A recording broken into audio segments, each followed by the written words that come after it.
столицата около 31. По Черноморието ще бъде слънчево, но ветровито. След обяд по южното крайбрежие ще има временни увеличения на облачността, но валежа малко вероятен. Ще духа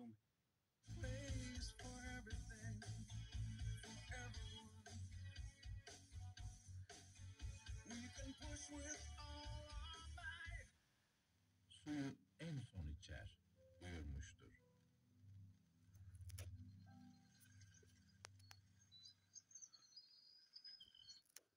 Внимание и съобразена скорост в участъка от автомагистрала Хемус между 42 и 52 км. В отсечката ще се извършва обработване с препарати на кръстителност.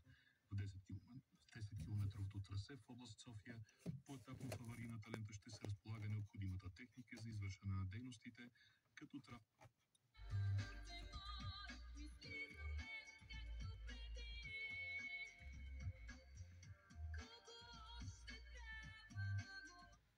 тушаване на пожарите в отделни райони на страната. Мъжът подпалил Борова гора край Велико Търново остава в ареста. Гаранция от 10 000 лева за подсъдимия по случая Дебора определи. Прокуратурата разследва смъртта на убития през март в Газа българин капитан Марин Маринов. Руският президент Владимир Путин заяви, че е готов за разговори за войната в Украйна с американския си.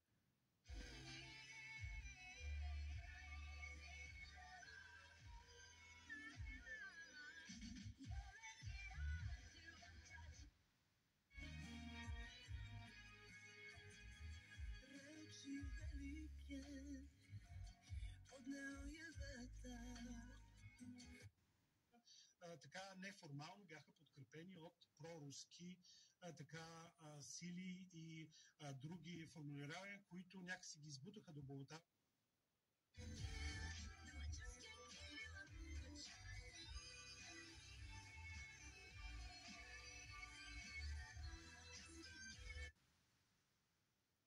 Нощен хоризонт. Вече сте на територията на Нощен хоризонт и ще бъдем заедно до